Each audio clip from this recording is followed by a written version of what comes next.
하나님의 말씀은 로마서 12장 1절부터 봉독해 드리겠습니다.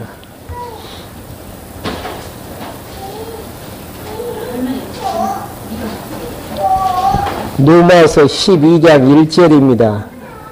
그러므로 형제들아 내가 하나님의 인내하심으로 너희에게 권하노니 너희의 몸을 하나님께서 기뻐하시는 거룩한 산제사로 드리라. 이것이 너희가 드릴 영적 예배이다. 너희는 이 세대를 본받지 말고 오직 마음을 새롭게 함으로 변화를 받아 하나님의 선하시고 기뻐하시고 온전하신 뜻이 무엇인지 분별하도록 하여라. 2절까지 봉독해 드렸습니다. 신약 개론하고 있는 부분은요, 구약에서 그리스도 보내시기로 하나님께서 언약하시고, 신약에서는 사복음서에서는 예수님 자신이 내가 구약에 약속된 그리스도다, 그렇게 이제 증가하시고, 사도행전부터 요한계시록까지는 성령 하나님께서 내가 구약에 약속된, 예수님이 구약에 약속된 그리스도이심을 확증해 나가시는데요. 그 방법은 교회를 이제 설립하시고 양육하시는 방법이죠. 예수가 그리스도라는 시에 의해서 교회가 이제 사도행전에서 설립이 되어지고, 또 설립되어진 교회를 이제 어린 교회를 이제 양육해 나가야 되는데, 로마서, 고린도전서, 갈라디아서에서는 예수가 그리스도라는 복음으로 이제 양육하시는데요. 지금 우리가 이제 말씀을 정리하고 있는 로마서 부분은 칭의의 복음으로 양육하시는 내용입니다. 칭의의 복음으로 이제 양육을 해 나가시는데, 본문의 내용은 이제 12장 1절부터 16절까지 칭의의 복음을 통해서 양육해 나가시는 부분 가운데에서 신령한 예배 생활로 구약에 약속된 그리스도가 예수님 되심을 이제 증거해 나가시는 29페이지 중간 부분부터 이제 한번 정리를 하려고 합니다. 지금 이제 참 우리가 이제 굉장히 많이 혼돈스럽게 여겨지는 기독교의 이제 윤리 부분의 한 내용입니다. 지금 12장부터 16장까지 내용에서 신령한 예배 생활인데요. 신령한 예배 생활이 바로 이제 나오지 아니하고 12장 이제 1절에 보면은 그러므로 형제들아, 그러므로가 중요해요. 윤리 부분을 이야기할 때에. 그러므로는 어디를 봤죠? 앞의 내용이 무슨 내용이죠? 한번 단마디로 한번 정리 한번 해보실래요? 1장부터 11장까지 단마디로 정리를. 그런다고 해서 지금 몇 시간 동안 정리할 수는 없잖아요. 허물과죄로 다 죽어버린 하나님의 백성들을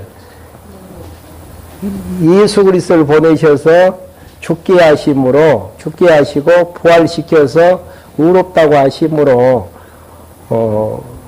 하나님의 백성들을 의롭다고 칭하신 하나님께서 그러므로 이제 너희들에게 이렇게 이제 거룩한 신령한 예배 생활을 할 것을 명하는 부분이고요. 그게 이제 크게 봤을 때의 내용이고, 부분으로 이제 본다면은 바로 이제 앞장 내용에서 24절 한번 봐볼까요? 내가 본래의 돌 올리브 나무에서 잘려 본성을 거슬려 참 올리브 나무에 젖붙임을 받았다면, 젖붙이는 이야기로 하게 되어지죠. 개혁성경에서는 돌 감람나무로 이야기를 하고요. 젖붙였는데 어디 지금 젖붙였다라는 이야기입니까? 머리 대신 예수 그리스도에게 젖붙였다라는 이야기예요. 그러니까 젖붙였다라는 이야기는 한 몸을 이루었다라는 이야기죠. 이 내용 한 가지 이제 정리할 필요가 있고요. 그 다음에 이제 우리는 이제 죄의 종에서 누구의 종이 됐죠? 의의 종이 됐는데 로마서 6장 18절 19절 한번 봐보시죠.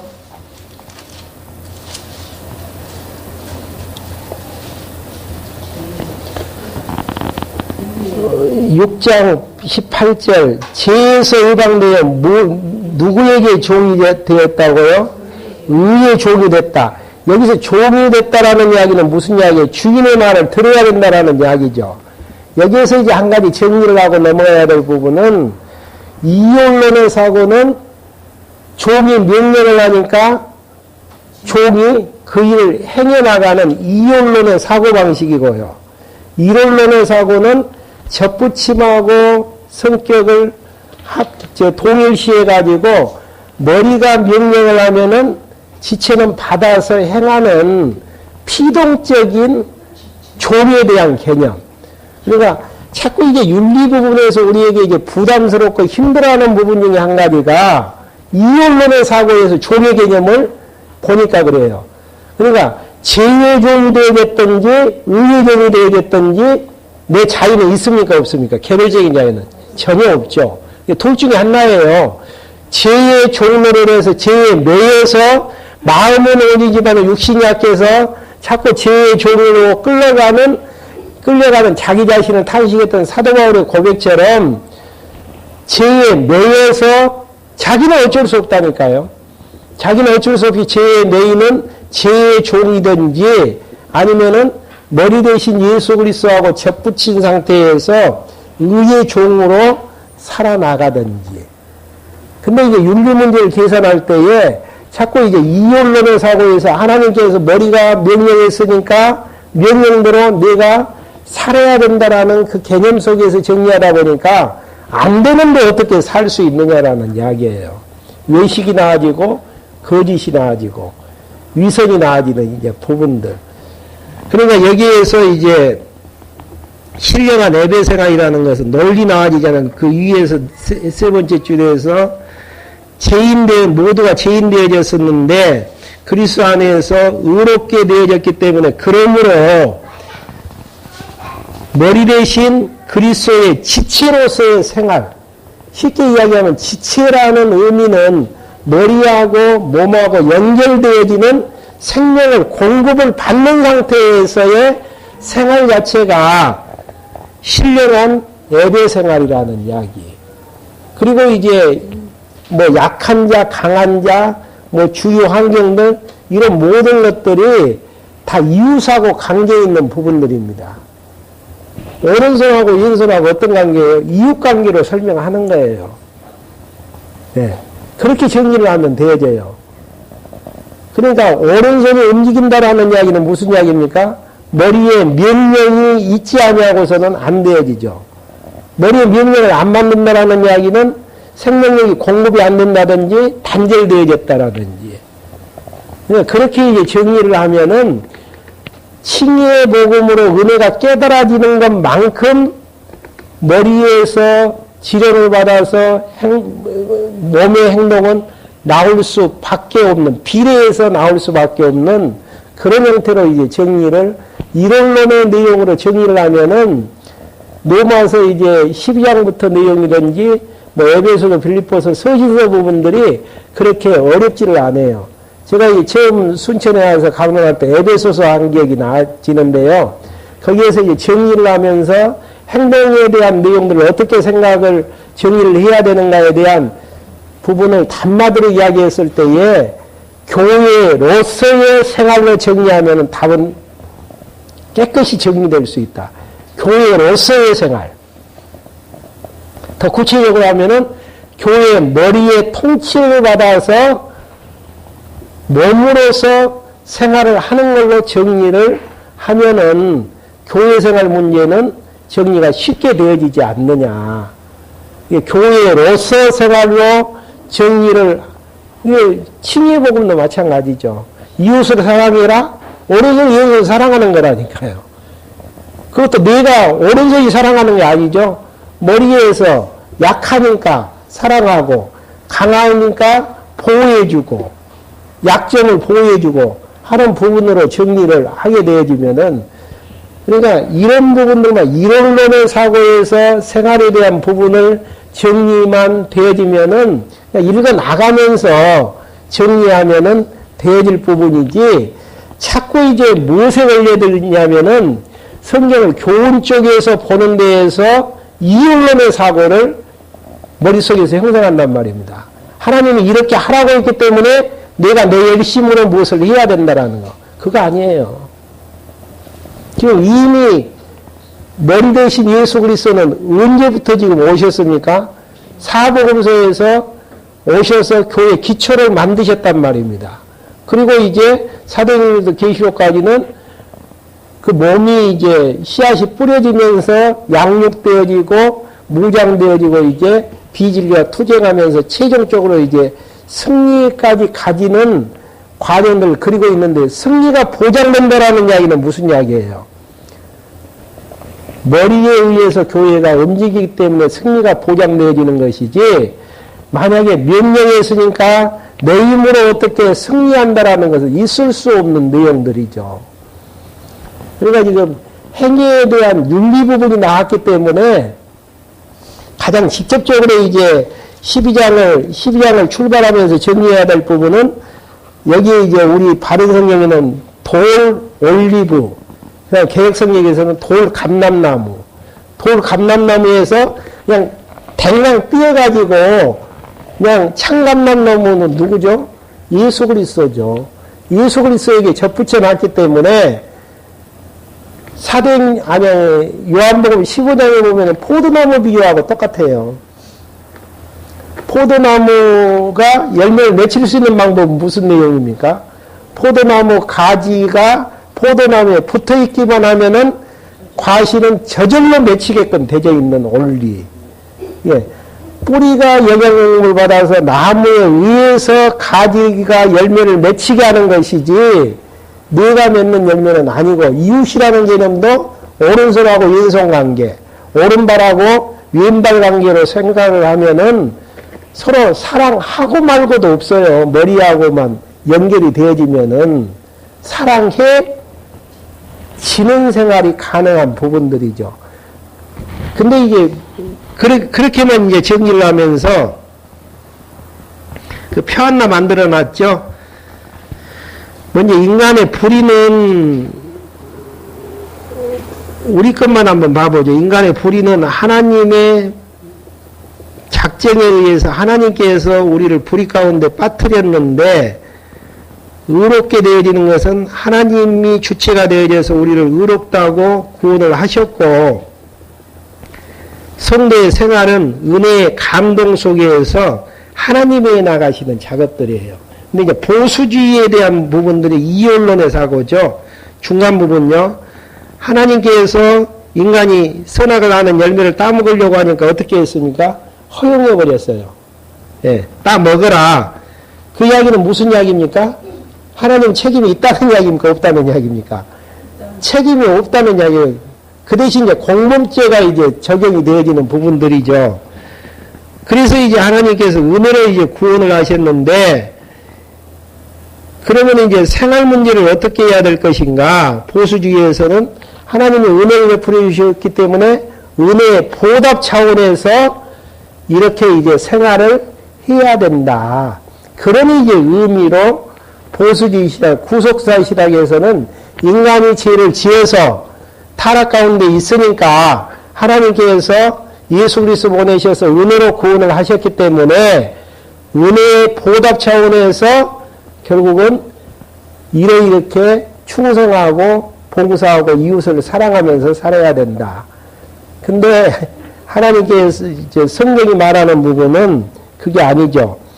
11장 32절만 보셔도 누가 불순종이었고 누가 어떻게 하려는 것인가 32절에 나와지죠. 하나님께서 모든 일을 불순종 가운데 가두어 주신 것은 주어가 누구예요? 하나님이. 아담이라고 안 했어요, 지금. 하나님께서 이 모든 일을 불순종 가운데 가두어 주신 것은 모든 이에게 긍휼을 베푸려는 것이다.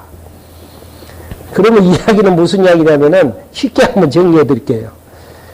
불순종 가운데 인간이 빠졌기 때문에 긍휼을 베푸는 겁니까? 긍휼을 베풀기 위해서 불순종 가운데 집어넣어버리는 겁니까? 전자죠. 네.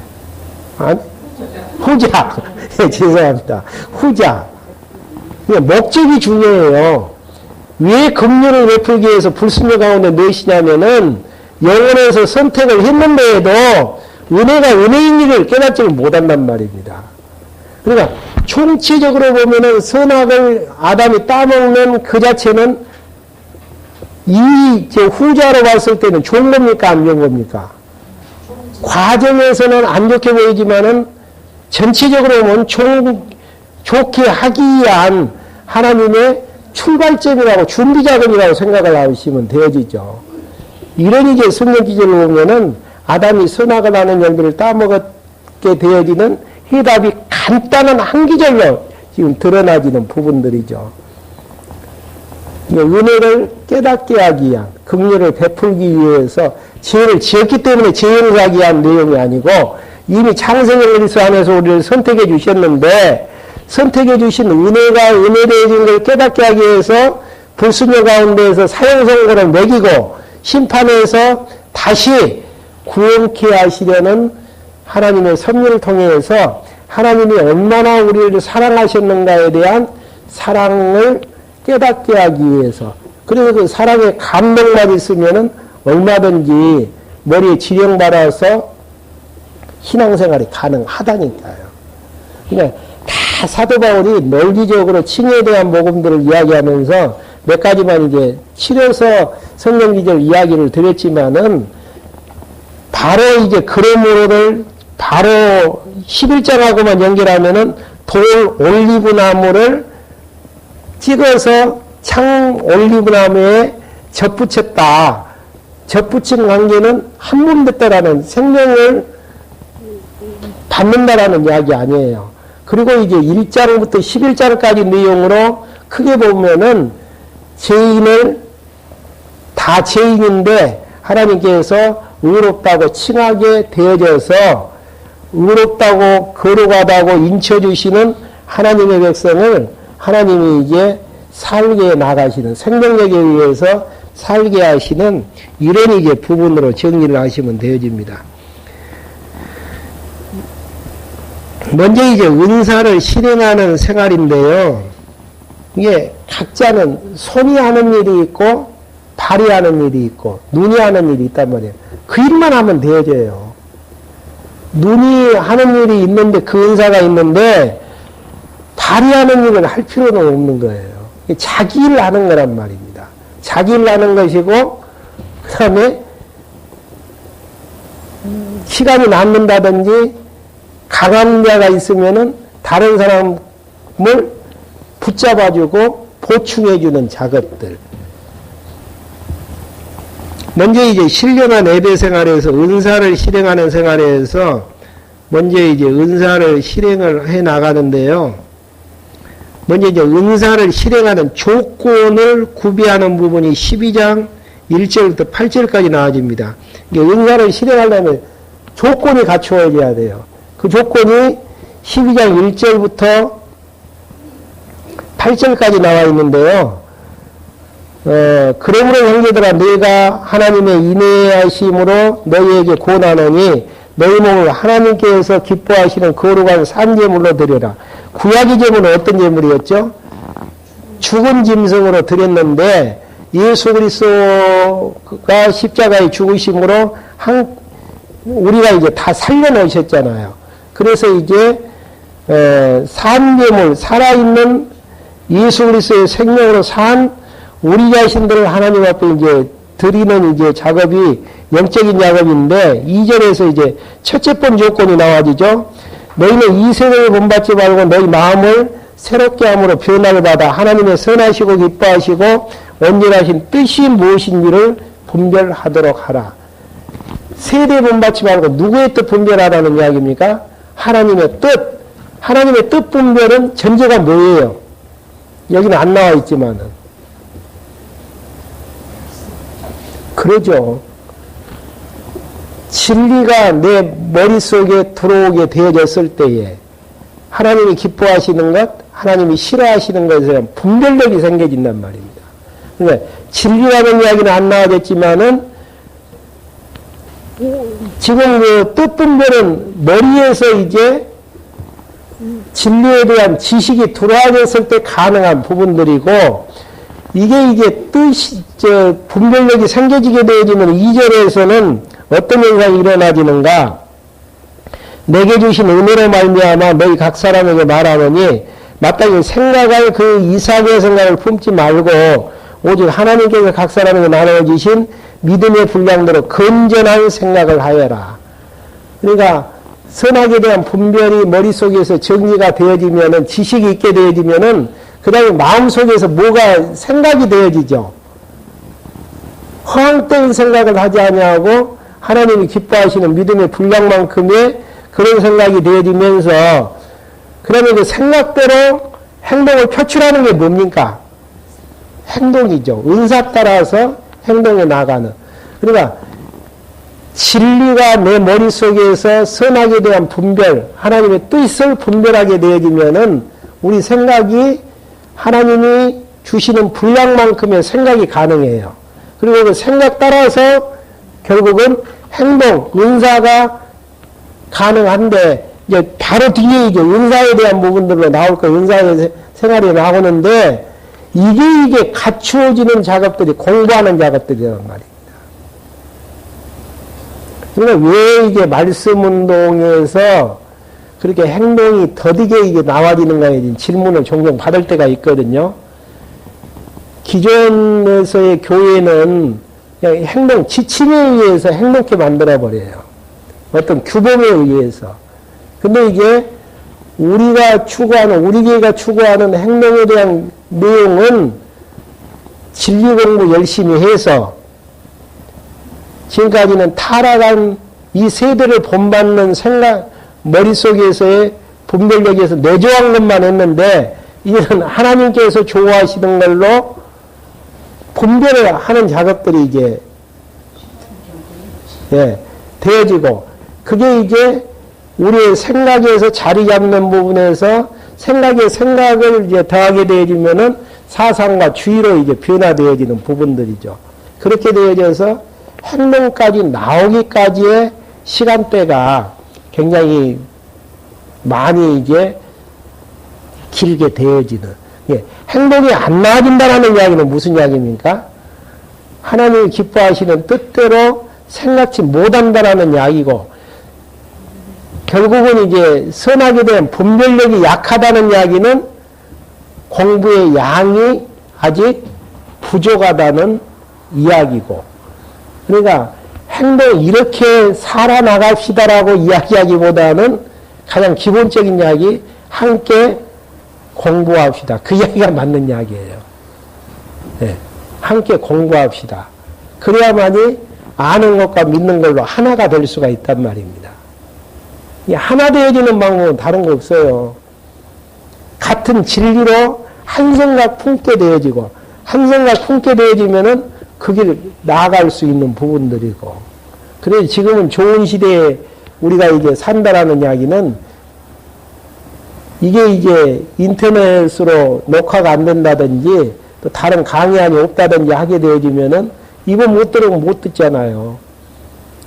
근데 골라서 들을 수 있다니까, 집안에서. 얼마나 좋은 시대입니까? 얼마나 좋은 시대예요. 근데 행동이 안 나온다라는 이야기는, 단마디로 이야기하면 게을러서 공부 못하고 있다라는 이야기예요. 저는 그렇게 판별을 하거든요.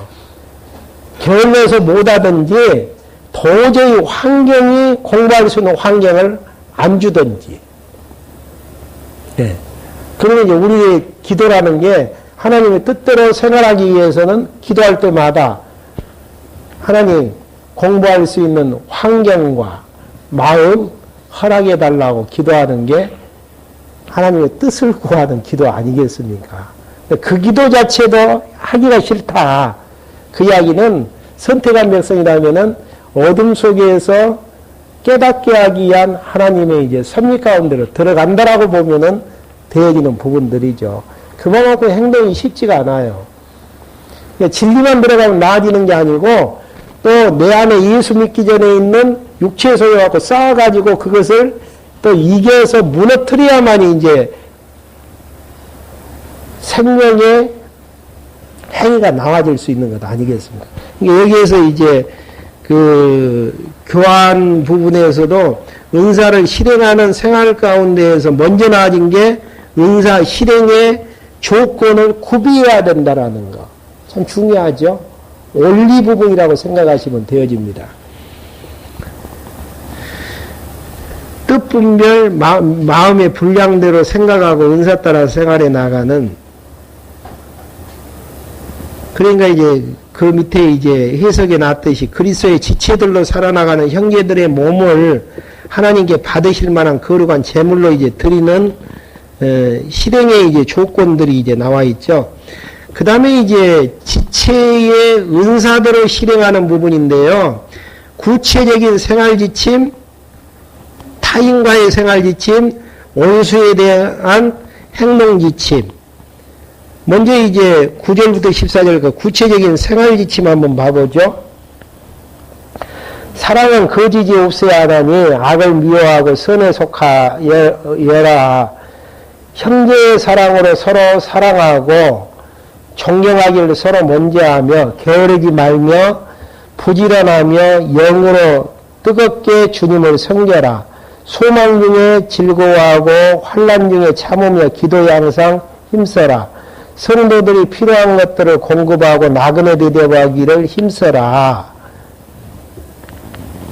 너희를 박해하는 자를 축복하라. 축복하고 저주하지 말라. 기뻐하는 자와 함께 기뻐하고 우는 자들과 함께 울라. 15절 같은 경우는 쉽지가 않죠. 상대방이 좋아하는데 같이 좋아하고 상대방이 싫어하는데 우는데 같이 울어준다라는 게 쉬운 방법은 아니란 말입니다. 근데 쉽게 될 수 있는 방법은 오른손하고 왼손 관계, 오른손이 잘 되어 있으면은 왼손도 한 몸이니까 좋은 것 아니겠습니까? 그런 관계에서 이웃 간의 관계를 여기에서 이제 그 사랑으로 표현했는데 내 몸을 여러분들 한번 조금 있다가 이제 그 이야기는 해 나가죠. 뒷부분에서 본문 내용에서요. 이게 구체적인 이제 생활에 대한 지침이 이제 14절까지 나와지고요. 15절부터 18절까지 타인과의 생활 지침.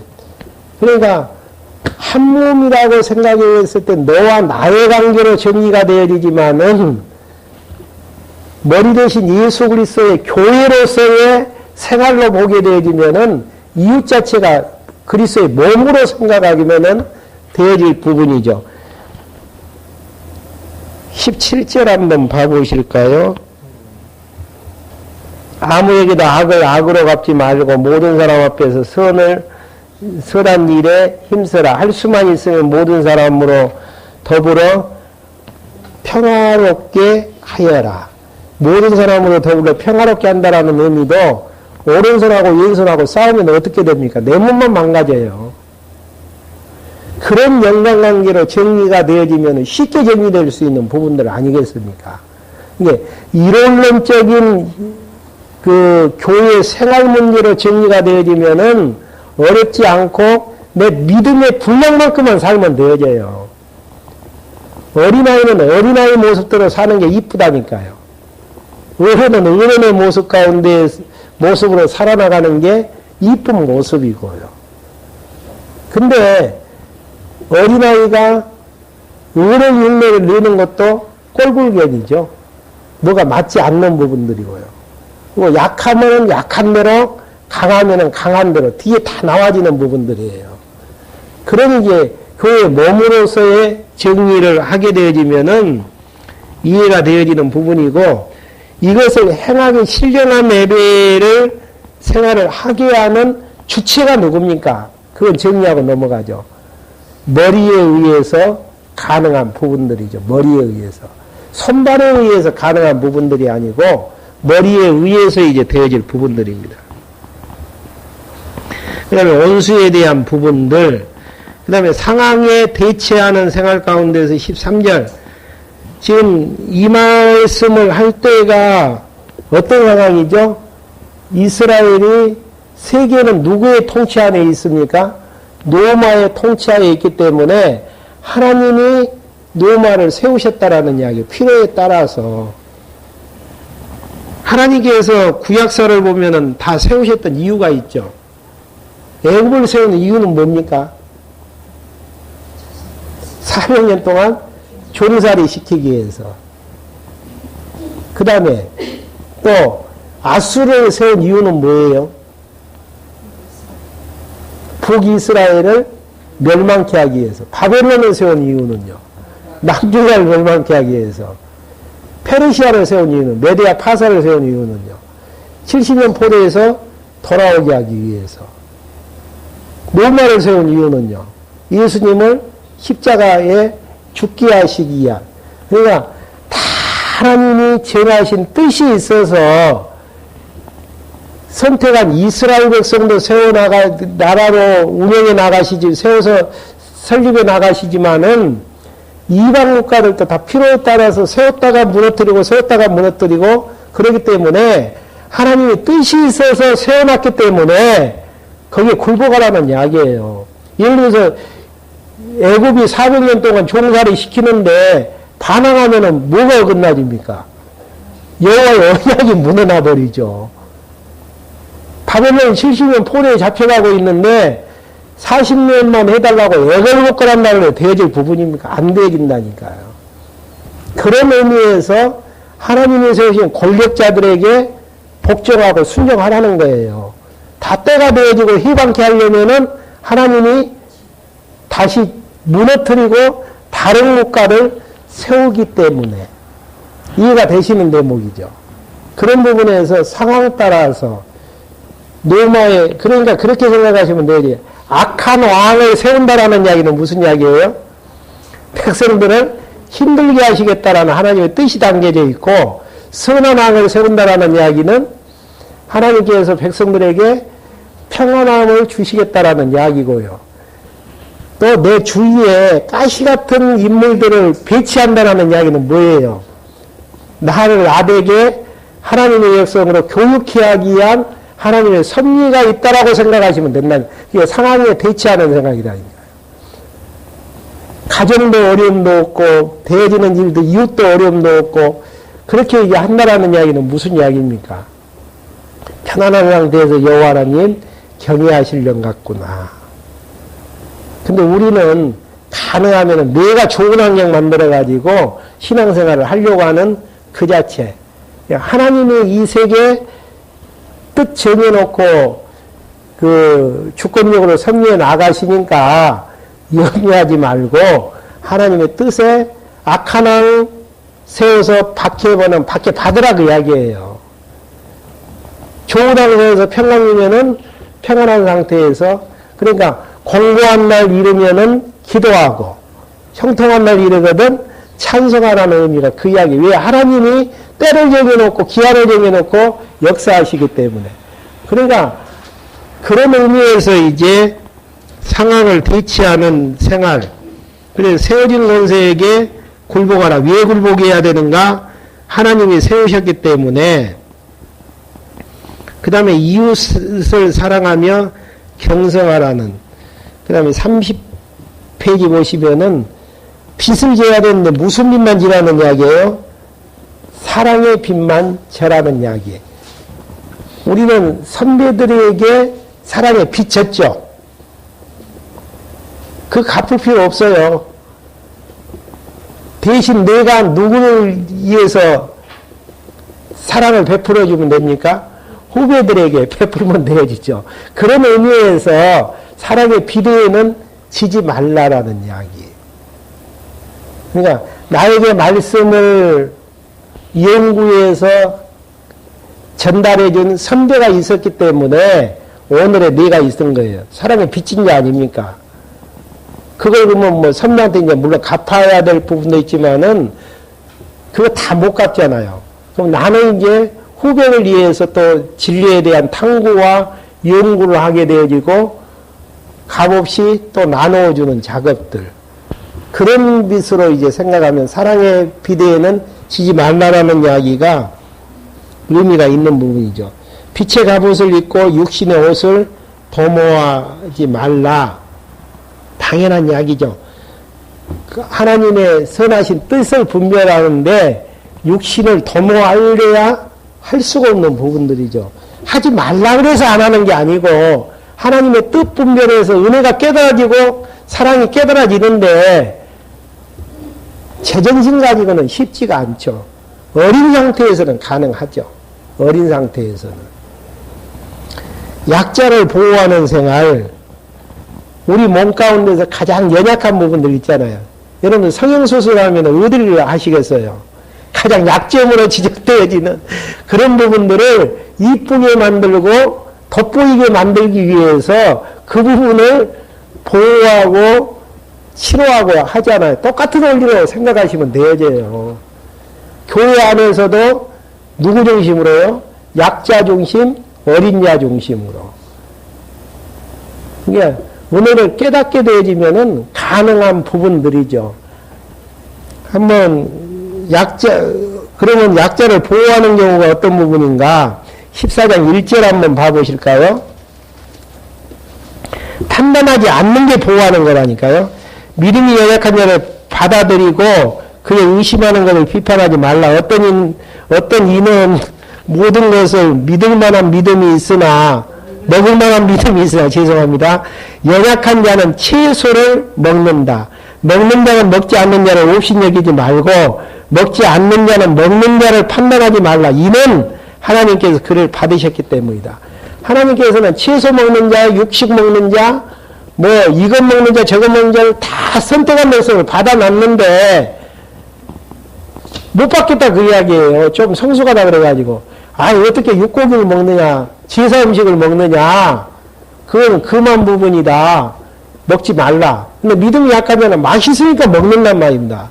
그거 판단하지 말라라는 이야기예요. 왜? 하나님께서 믿음의 분량만큼 다 살게 하시기 때문에. 그런 경우가 이제 저 사람은 저렇게 하는 것들이 보기가 싫다라고 생각이 들거든. 내 신앙 어렸을 때 과거를 한번 돌이켜보라니까요. 똑같이 그렇게 생활한 우리의 모습이라는 이야기예요. 그 과정 겪을 수밖에 없잖아요. 하나님이 세우셔서 하나님이 판단하심으로 친유의 복음으로 의롭다고 인쳐 주셨는데 어떻게 너가 받고 안 받고 할 수 있느냐. 판단하지 말라라는 거. 머리의 지령을 받으면 가능하죠.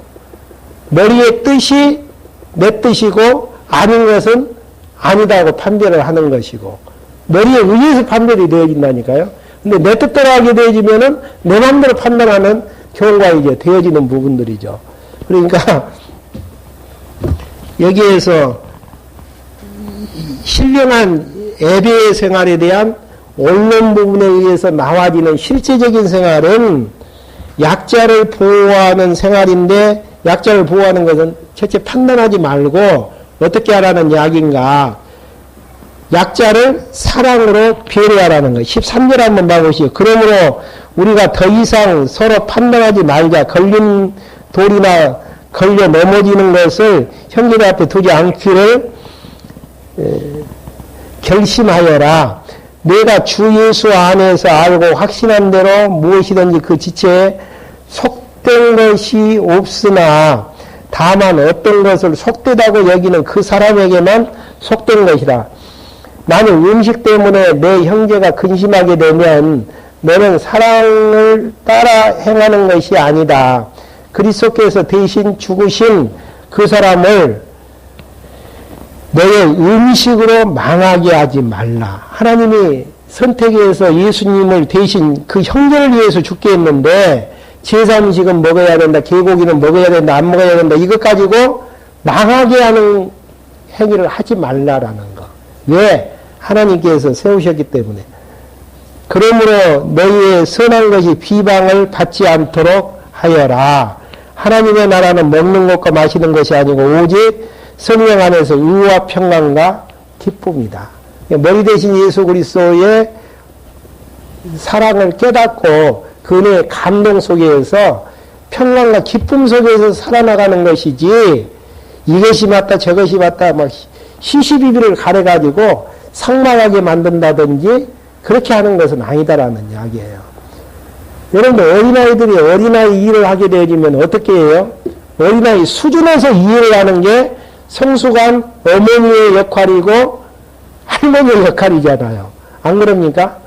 근데 어린아이를 향해서 나처럼 살아야 된다. 그런 경우는 없잖아요. 왜 그럽니까? 사랑하기 때문에. 어린아이는 어린아이로 인정해줘야 된다는 거예요.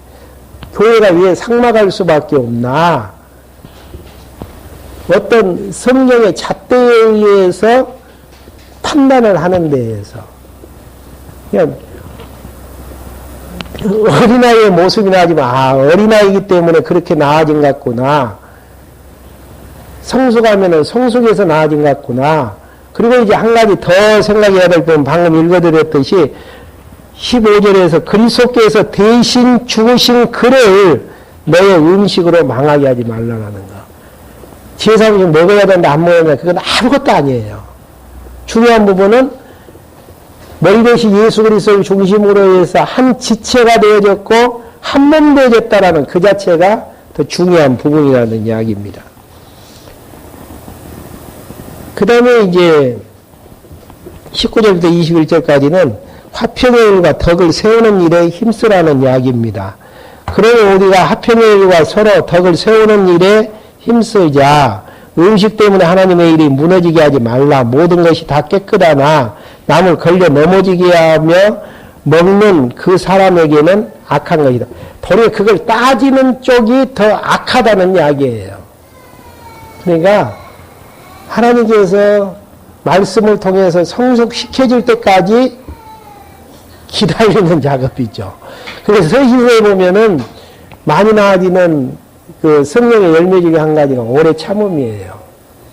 언제까지 기다려야 되는가?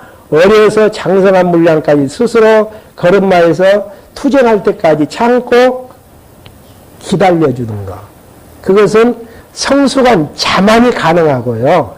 머리 대신 예수 그리스도의 통치를 받는 자만이 가능한 모습이지 내 인생의 모습은 빨리 바꿔버리고 싶죠. 근데 그게 쉬운 게 아니에요. 20년, 30년 여러분들 자녀 잉태해서 출생해가지고 자립해서 결혼시켜서 자립할 때까지 몇 년이 걸릴 것 같아요. 30년이 많이 너희나요? 부모 입장에서는 항상 걱정 근심으로 있을 수밖에 없죠. 그러면은 육체 생명도 그렇게 내어지는 것인데 영적으로 태어난 하나님의 백성이 진짜 하나님의 뜻 분별하고 믿음의 분량만큼 생각하면서 은사 따라서 당당하게 하나님 앞에서 살 수 있는 장성한 모습까지 가기까지는 쉬운 게 아니에요. 진짜 쉬운 게. 하라고 한다고 해서 될 부분도 아니고 하지 말라 그래서 안 될 부분도 아니고 막 공부하고 막 공부에 대한 사모함이 있으면 하나님께서 키워나가시구나. 그렇게 못하고 공부하기 싫고 그냥 이리 빠져나가고 저리 빠져나가면은 하나님께서 더디게 키우실랑 같구나. 내 맘대로 되어진 건 아무것도 없다니까요. 그리고 나를 어떻게 키웠는가를 뒤돌아보면은 자녀에게 이야기 큰 소리 못 치죠. 네.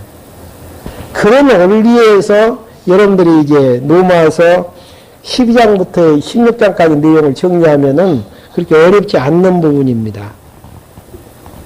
이방인 자체를 용납하라는 거, 약자와 이웃을 기쁘게 하라는 거, 5절 1절, 15장 1절부터 3절까지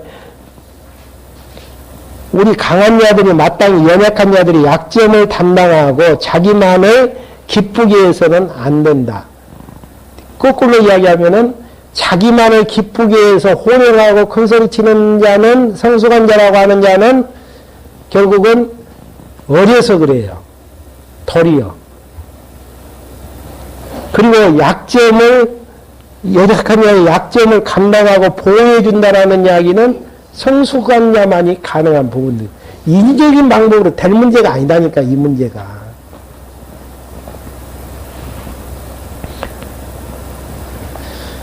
그러면서 이제 교회를 세워나가는 생활, 이게 최종적인 그 신령한 예배의 목적 자체가 교회를 이제 세워나가는데, 우리가 세워나가면은 교회 엉망진창 돼버리죠.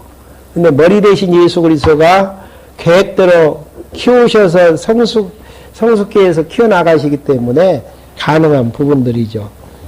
그래서 이제 지체 간의 친교를 당부하는, 다른 거 없잖아요. 친교라는 부분은 약점을 담당해주는 부분들이라니까. 약점을 감춰주고, 약점을 덮어주고, 그리고 이제 뭘로 세워지죠? 17절부터 27절까지는요.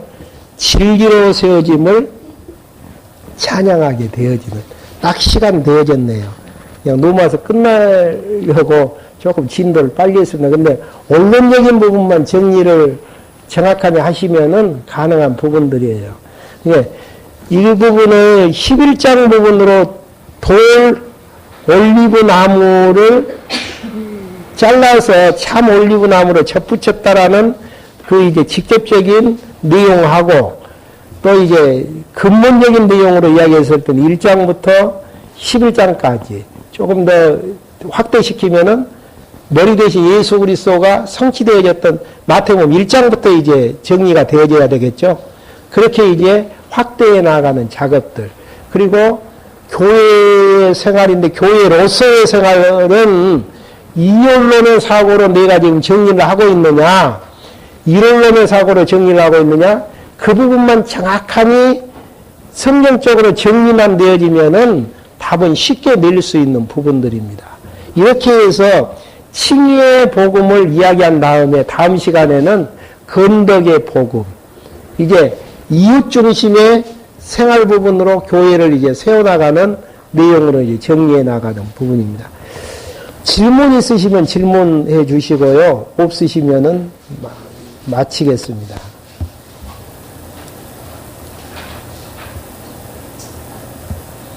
윤리법은 그렇게 안 어렵죠?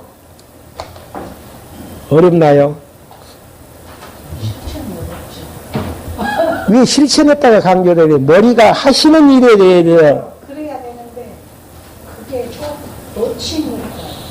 그러니까 이제 실천했다가 강조를 하니까, 공사님 같은 경우는 이렇게 신앙생활을 해야 되는데, 출석률도 좋아야 되고, 예? 신앙생활도, 봉사생활도 좋아야 되고, 하다 보니까 안 되지면 힘들어하고 고통스럽고, 그냥 자유자의 삶을 사시라니까요. 머리를 놓칠 때가 많죠. 이론론의 사고로 생활을 정리해 나가는 습성들. 내가 잘해야 한다는 머리를 한 번씩 놓치지. 안 되어지면은, 내 수준이 이 정도밖에 안 되구나. 그거 인정하는 게 하나님 인정하는 행위라니까요. 그거 인정하지 않냐고 더 부풀려가지고 신앙생활 해봤자 그냥 힘들다니까요. 또 끝나고 나면은. 그리고 우리가 인정할 때에도 어린 자의 모습이나 행위가 나아지면은, 하나님을 잠깐 놓쳐버렸던지, 저 수준이구나. 그렇게 인정하면은 쉽게 정리할 수 있는 부분들이죠. 생활 부분이 하나님께서 나를 어떻게 키워나가시는가, 그 하나님에게 관심이 있는 것이지, 어떤 열매를 맺혔느냐에 대한 관심이 있는 것도 아니에요. 기도하고 마치겠습니다. 하나님 아버지, 저희들 이 시간에 불러 모아주셔서 교회로서의 영적인 신앙생활이 무엇인가에 대해서 다시 한번 정리할 수 있도록 인도해 주심을 감사함을 드립니다.